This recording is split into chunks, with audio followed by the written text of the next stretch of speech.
संसार में अनेक प्रकार के दुख हैं और उन दुखों से जीव अनेक प्रकार से दुखी है। कोई तन दुखी, कोई धन दुखी, कोई तन दुखी, कोई मन दुखी, कोई धन बिनु रहत उदास। थोड़े थोड़े सब दुखी, सुखी राम के दास। तो संसार में कोई शरीर को लेकर के दुखी है। तो शरीर को लेकर के कैसे दुखी है? तो मान लीजिए शरीर में बीमारी ही है, कहीं यहाँ दर्द हो रहा है, कहीं कमर दर्द, कहीं घुटना दर्द, कहीं सिर दर्द, कहीं हाथ दर्द, तो कहीं पैर दर्द, कहीं पेट दर्द, कहीं पीठ दर्द। और कोई मानसिक दुखी है, मानसिक अशांत है। ऊपर से तो देखने में बहुत सुंदर, बहुत अच्छा और सब कुछ लगता है, लेकिन इसके बावजूद भी वे मानसिक रूप से अंदर से दुखी है। और कोई धन बिनु रहत उदास, और कोई तो धन नहीं है। अब पैसा नहीं है तो बिना पैसा तो कोई काम नहीं चल रहा है। और कुछ लोग पैसा होते हुए भी दुखी हैं। जिनके पास नहीं है वे तो पैसा कमाने के लिए दुखी हैं, और जिनके पास पैसा है वे पैसा रखने के लिए, उसकी सुरक्षा करने के लिए दुखी है। तो कौन सुखी कौन है? सुखी राम के दास।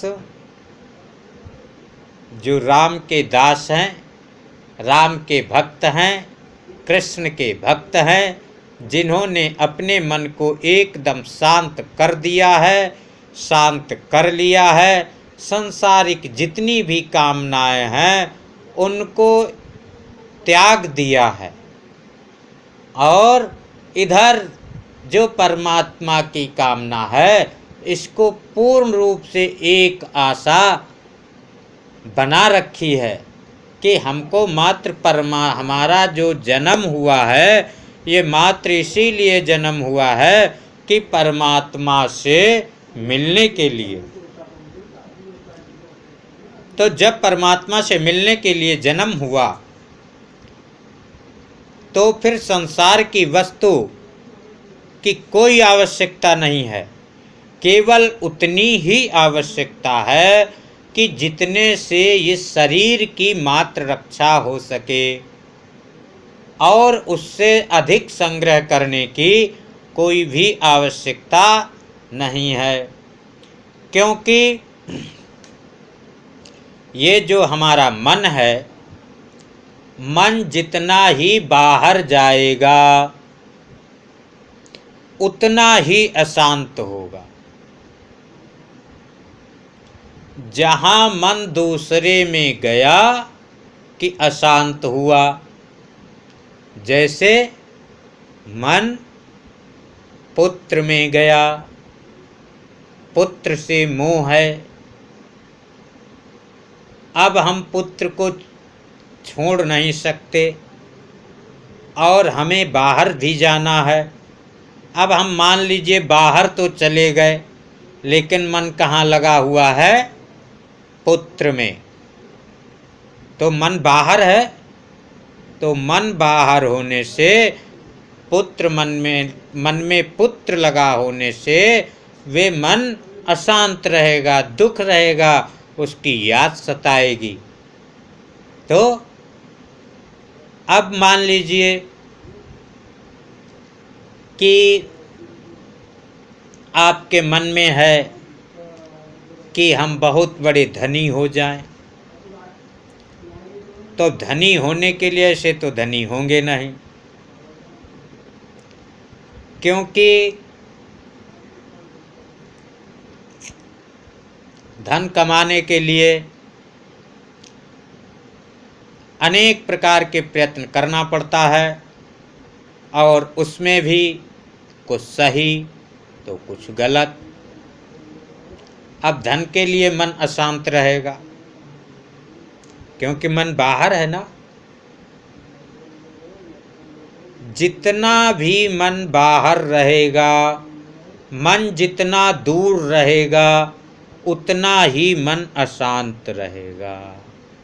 मन को शांत करने के लिए सबसे अच्छा उपाय है कि मन जिस प्रकार से कछुआ अपने सभी अंगों को समेट करके अपने अंदर कर लेता है, ठीक इसी प्रकार से अपनी जितनी चित्त वृत्तियां हैं, उन चित्त की वृत्तियों को अपने अंदर ही निरोध कर लीजिए, अपने अंदर ही समाहित कर लीजिए।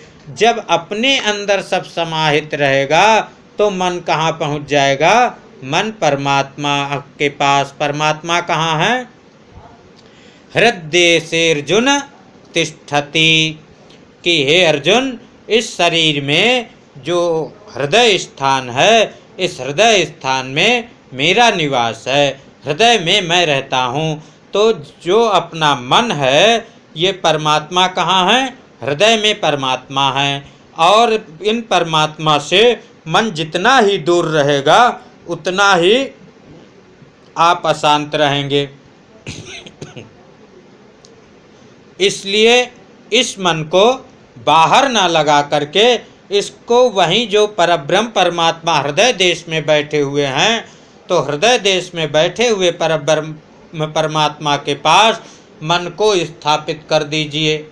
जब मन परब्रह्म परमात्मा के पास स्थापित रहेगा तो आपका मन एकदम शांत रहेगा।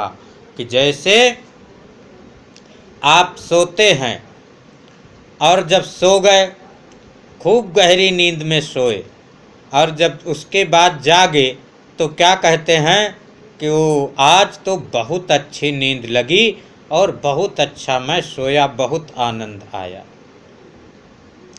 लेकिन जब आप सो रहे थे मानो, और उसी में आपको स्वप्न आए, भयानक भयानक सपने आने लगे। अब जो भयानक सपने आ रहे हैं, उस समय तो ऐसा लगता है कि ये सब पूरा सही है, लेकिन जैसे रामचरितमानस में कहा गया है, सपने मां सिर काटई कोई, अब बिनु जागे दुख दूर न होई। कि जैसे स्वप्न में कोई सिर को काट रहा है तो बड़ा दुख हो रहा है, बहुत डर लग रहा है, लेकिन जैसे ही नींद खुली तो क्या देखते हैं कि अरे कहीं कुछ नहीं, ये तो सब सही है। तो स्वप्न क्या है? ये ठीक इसी प्रकार से ये संसार भी एक स्वप्न की ही तरह है। मोह निशा सम सोव निहारे, मोह रूपी रात्रि में हम सबके सब सो रहे हैं। ये जब तक मोह नष्ट नहीं होगा, मोह रूपी रात्रि नष्ट नहीं होगी, तब तक शांति मिलना संभव नहीं। तो इसलिए देखिए, गीता में आया है कि विहाय कामान्यः सर्वान् पुमाश्चरति निस्पृहा, निर्ममो निरहंकारः स शान्तिरधिगच्छति। कि कब व्यक्ति शांति को प्राप्त होता है? विहाय कामान्यः सर्वान्, जब सभी कामनाओं को जीव त्याग देता है। हमको मेन दुख की जड़ कामना ही है। जब तक हम कामना नहीं त्यागेंगे तब तक हमको कामना की पूर्ति के लिए बहुत प्रयत्न करना पड़ेगा, और क्या होगा कि हमको अशांत रहना पड़ेगा। तो इसलिए यदि तत्काल शांति चाहिए, तुरंत शांति चाहिए, तो विहाय कामान्यः सर्वान्, सभी कामनाओं को त्याग दीजिए। चाहे कामना अच्छी हो, चाहे कामना बुरी हो, चाहे कामना सांसारिक हो, चाहे कामना पारमार्थिक हो, कैसी भी कामना, किसी भी प्रकार की कामना, सभी प्रकार की कामनाओं को त्याग दीजिए। जब हम सभी कामनाएं त्याग देंगे, पुमाश्चरति निस्पृहा, फिर स्पृहा से रहित होकर के व्यक्ति चलता है, विचरण करता है। अब उसके अंदर कोई कामना तो है नहीं। निर्ममो, ममता से रहित हो जाइए, ममता को त्याग दीजिए। निर्ममो, क्योंकि ममता रहेगी तो जिससे ममता है अब वे नहीं है, तो उसके लिए मन अशांत रहेगा, शांति नहीं मिल सकती। तो शांति मिलने के लिए निर्ममो, ममता को त्याग देना पड़ेगा। निरहंकारः, अहंकार से रहित हो जाइए। और जैसे ही इन लक्षणों को आप अपनाएंगे, आपको शांति बुलाना नहीं पड़ेगा, कहीं से शांति मंगानी नहीं पड़ेगी। शांति तत्काल, सशांति रधि गच्छति अधिगच्छति, चारों तरफ से आपको तुरंत एकदम शांति की प्राप्ति हो जाएगी। जय श्री कृष्ण।